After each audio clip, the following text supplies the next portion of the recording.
Hi guys, this is Andy, the Expedition Hiker, and today we're on our cheeky little wild camp that I mentioned in a couple of videos ago. So we are in Bamford, as the sign says behind me, and in particular we're at Bamford train station. So where's Bamford? Bamford is in Derbyshire, part of the Peak District, the dark peak of Derbyshire. It's not far from Ladybower Reservoir, and we're going to go up towards Stanage Edge tonight and have our cheeky little wild camp up there. So we're staying at a place called High Neb, well, near High Neb, which is 458 metres above sea level. It's the high point of that area. I'm going to try and get there and hopefully get a bit of shelter from the wind. It's a little bit exposed there. Now the weather forecast has improved, so I believe it's only going to be about -2 degrees tonight, so that will be an improvement. With that saying, we best get walking. It's about 12:30 now, so it's going to get dark around 4 o'clock. So we best start cracking on this walk. So first of all, we're going to walk through Bamford, and then we're going to head up to Stanage Edge itself. So let's get going.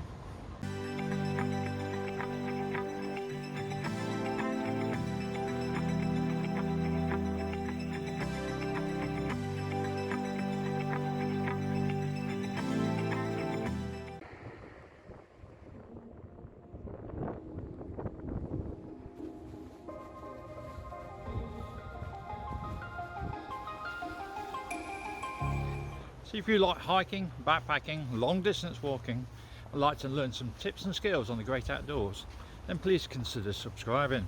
Today we're heading up to Stanage Edge, which is not far from Sheffield. I think we're about 9 miles away from Sheffield.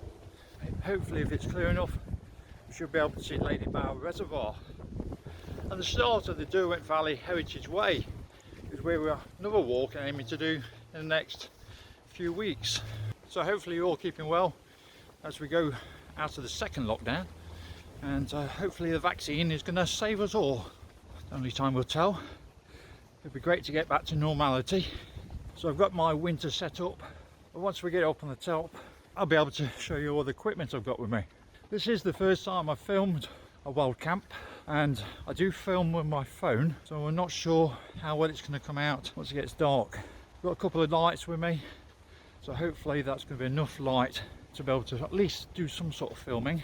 And if the sky is a bit clearer, then we might actually be able to film some stars tonight as well.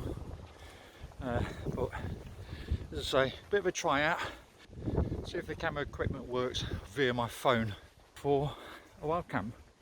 If it doesn't, then we could probably have to invest in a better camera. If it does, happy days.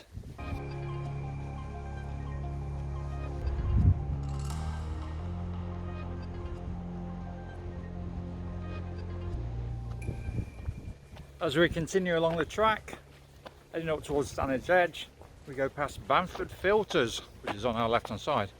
I believe that is a sort of like sewage treatment plant, although I'm not entirely sure, but I'll check it out and add the information right about now.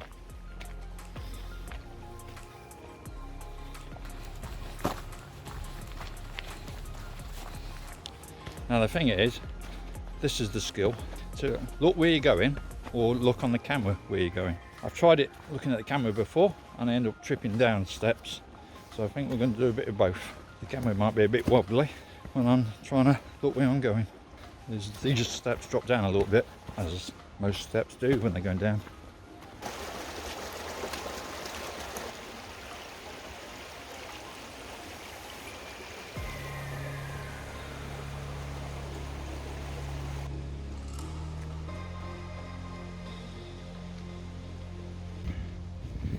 So I just had a thought. When walking uphill on camera, it seems to show as we're walking on the flat, even though sometimes we're walking up really steep hills or going down steep hills. So my thought is, if you were climbing Everest or K2, would there still occur? Would it look like you're walking around a shopping mall car park on the flat, or would it actually look like you're walking up a mountain towards the top of the world? If you know the answer to that question, you know the usual. Answers on the postcard, or leave them in the comments.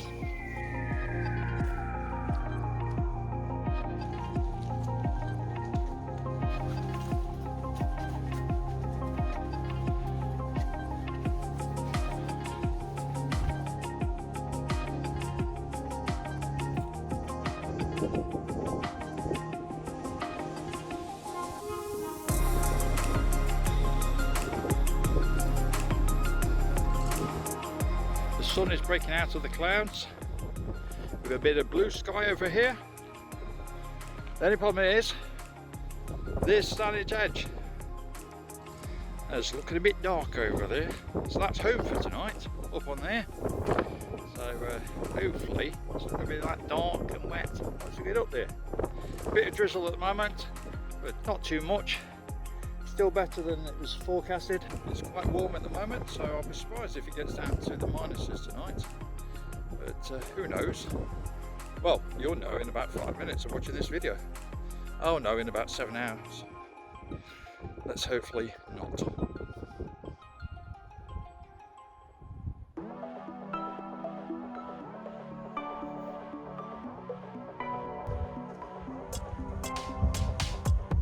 The rain has come back. There's a little bit of drizzle now, and it's spotting the rain. But directly in front is High Neb, right in the middle of the picture. This is Stanage Edge, and Sheffield Walk goes alongside here, which obviously goes to Sheffield. But Sheffield is in that direction, behind those hills. Anyway, we're going to continue along. We're getting there, so we're not going directly straight that way.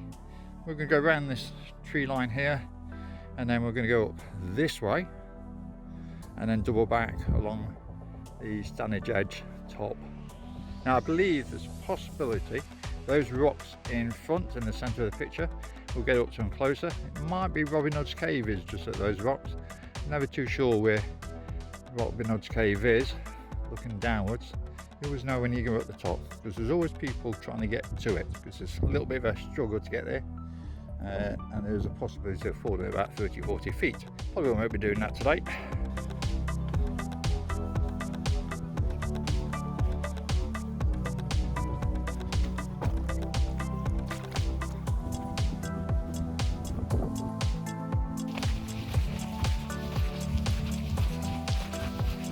My chances of getting a view at the top are very quickly evaporating, as you can see here. I've still got a few hundred meters to go before we get to the top. So not looking too good, isn't it? Hopefully in the morning we might get a better view. Well, it's not looking so good now, is it? Winds have come back, rain has come back, and when I turn the camera around, that is what we see. And that's into the valley, looking towards Mamtor and the dark peak of the Peak District. So we can only see about 10-15 meters at the minute. It's also got quite cold up here with the rain. It's a bit icy rain. Temperatures dropped a little bit. Anyway, we're going to continue walking along here. It's about probably just under a kilometre, and we should be at our destination for tonight at High Neb. Hopefully we're going to get there before it gets dark, and hopefully the rain's going to stop before it gets dark as well.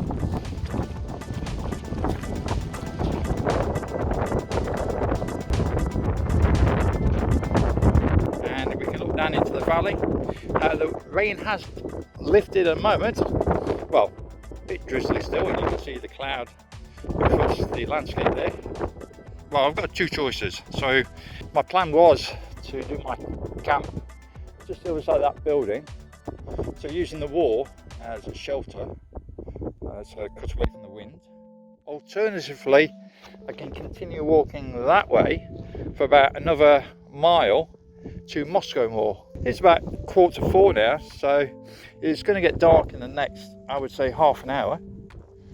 So if I do go up to Moscar Moor, I may be chancing it of doing any filming of setting up my tent. Shall we move on, or should we stay here? I've got a feeling I'm going to Moscar Moor.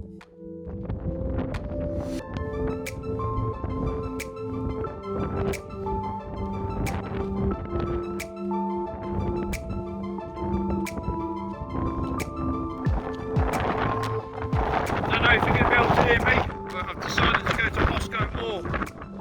There's two places that I can potentially see there. One at the top of the cliff and one at the bottom. And we'll see when we get there.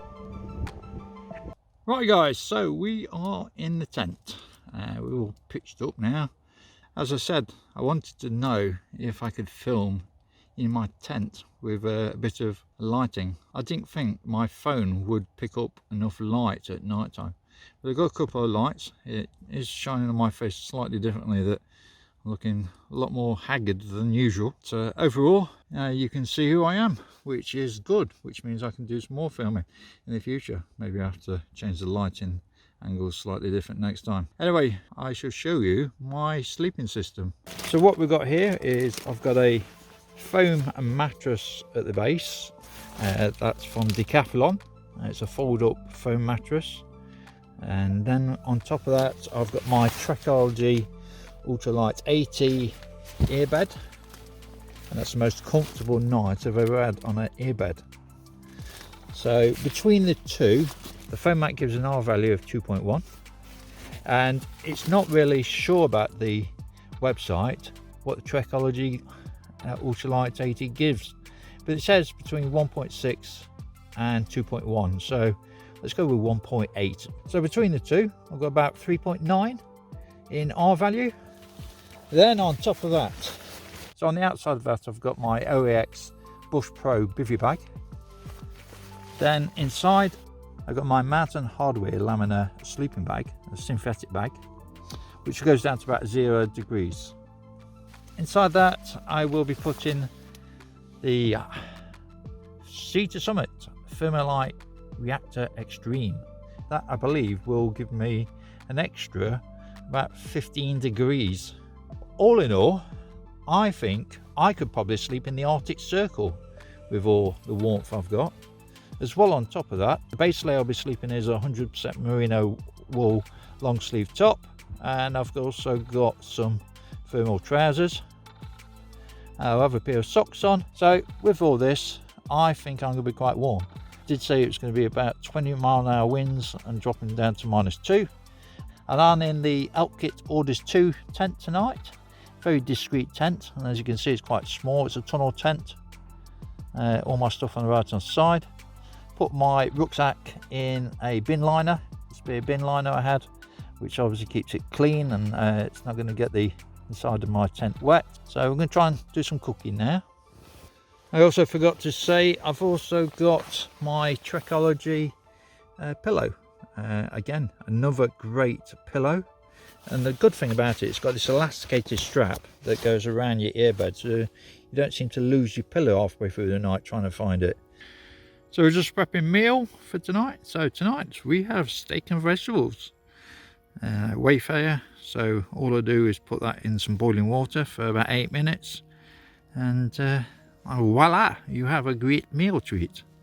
By the side of that we have 13 Guns American IPA. I quite like the taste of those. My little home for tonight. It's my lovely little tent, and perfect for wild camp.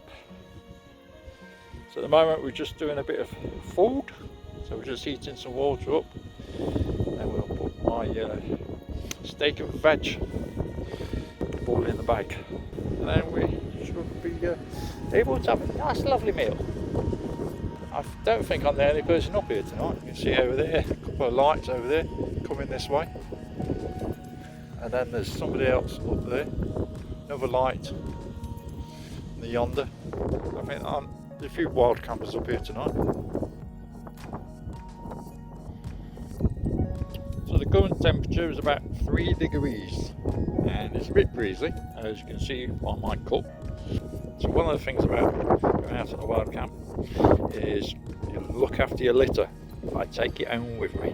Always good. You're going to get into your sleeping bag, and before you get to bed and everything else, warm yourself up. You want to warm your body temperature up, and then so you're warm inside as well on the outside.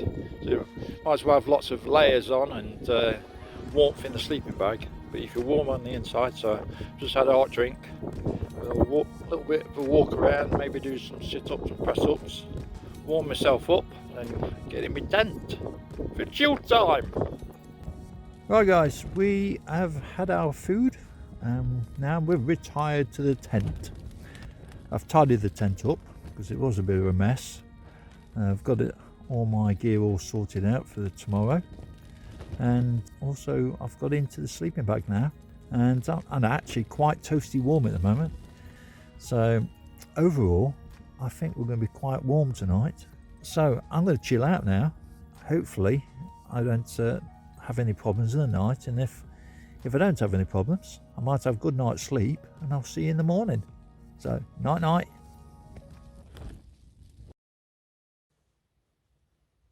Morning folks. Oh dear, I had a great night's sleep. I'm really warm. It got down to about -2 I think. So we're going to get up, get dressed, get a coffee on, and then we'll start packing everything up. I want to take the tent down, so I've got about an hour. I want to be packed up and ready to go by about 8. Right, well, the worst thing is when you're in a nice toasty sleeping bag and it's cold, like it's -2 at the moment, it means I've got to get out into the cold. Well, time to get out of the bag and start moving about. Let's warm myself up.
According to the weather forecast, it's not raining today, but it's raining at the moment, which is a bit of a problem because, as you can see, the landscape in front of me is a bit of a bog. Now I'm going to follow the white markers, which is the guided path, but the problem being is that it might get a bit muddy in places.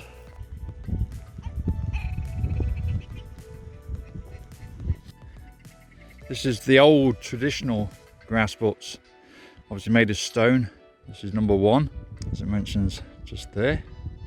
And if we look down the line where the white markers are of the footpath, you can also see there's further grass butts along the way.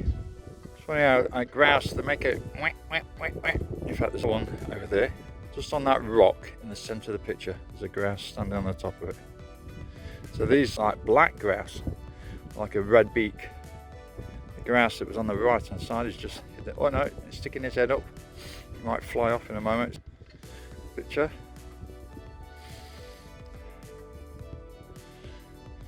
So obviously it's a good spot for grouse. Marshland, it's a particular good location for grouse to hide out.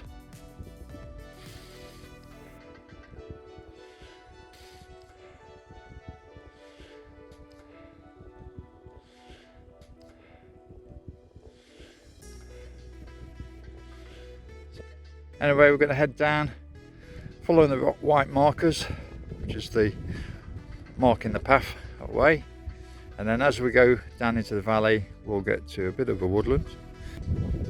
So the hill on the left hand side is Win Hill, and then the hill to the right hand side of the peak is Loose Hill, and then in the centre of the picture is the highest point in the Peak District, is Kinder Scout.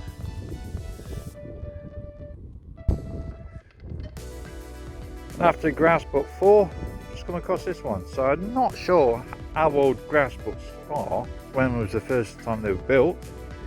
This probably looks like as ancient as they're going to get. So we've just reached Jarvis Clough.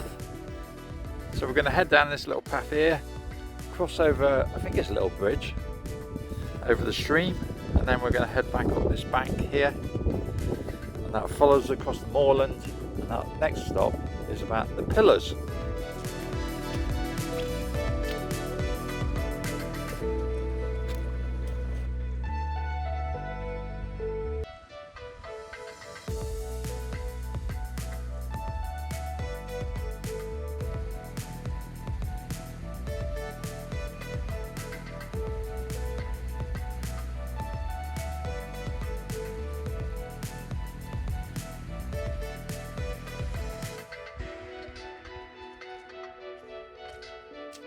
I guess those people on that ridge line have found the pot of gold, because the rainbow is shining straight on them.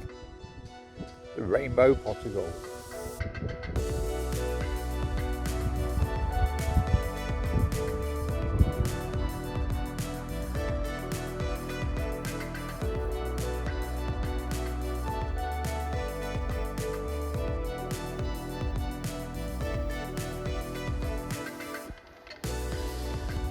So we get our first glimpse of Ladybower Reservoir. We've also got the bridge. The road along the bridge is Snake Road.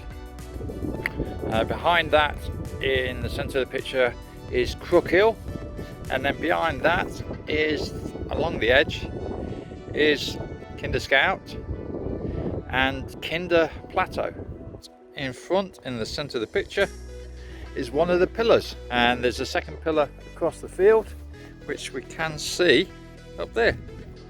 Anyway, continuing on the path, this will take us down into the valley now and down towards the reservoir.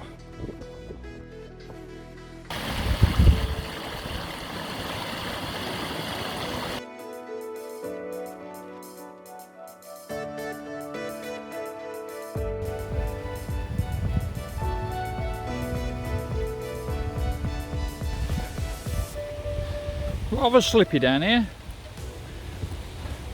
I thought, should I bring my walking poles with me? I thought, nah, I won't need them. I'm regretting that at the minute.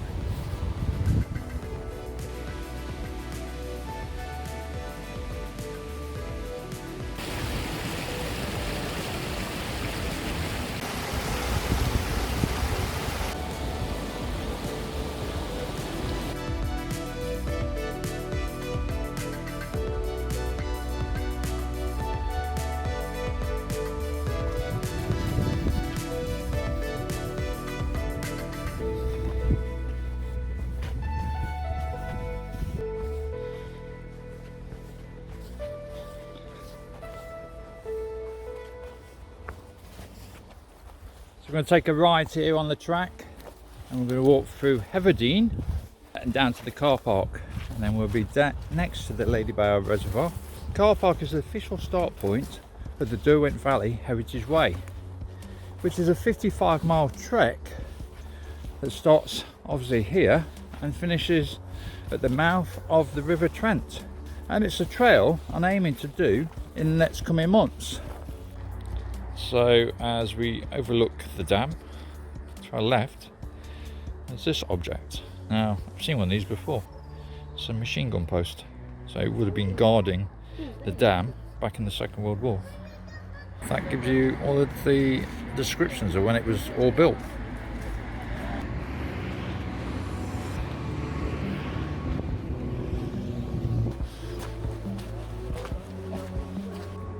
So from Ladybower Reservoir, here is the River Derwent. So we're going to follow the River Derwent now for the next 2-3 miles into Bamford.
So the country code says to leave the gate as you find it. So if it's open, you leave it open. If it's closed, you close it.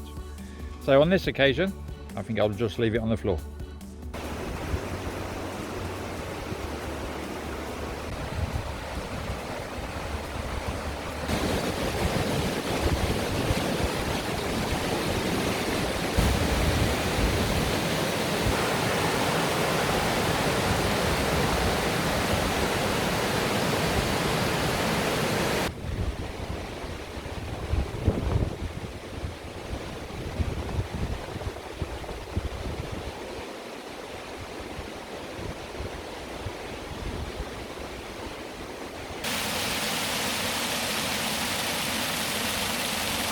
It's like an infinity pool.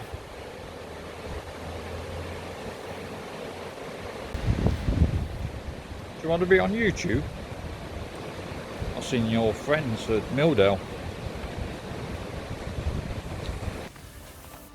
So we've just passed Bamford Mill, and now we're heading into the village of Bamford, where Bamford train station is, where we finished this walk. It's been enjoyable.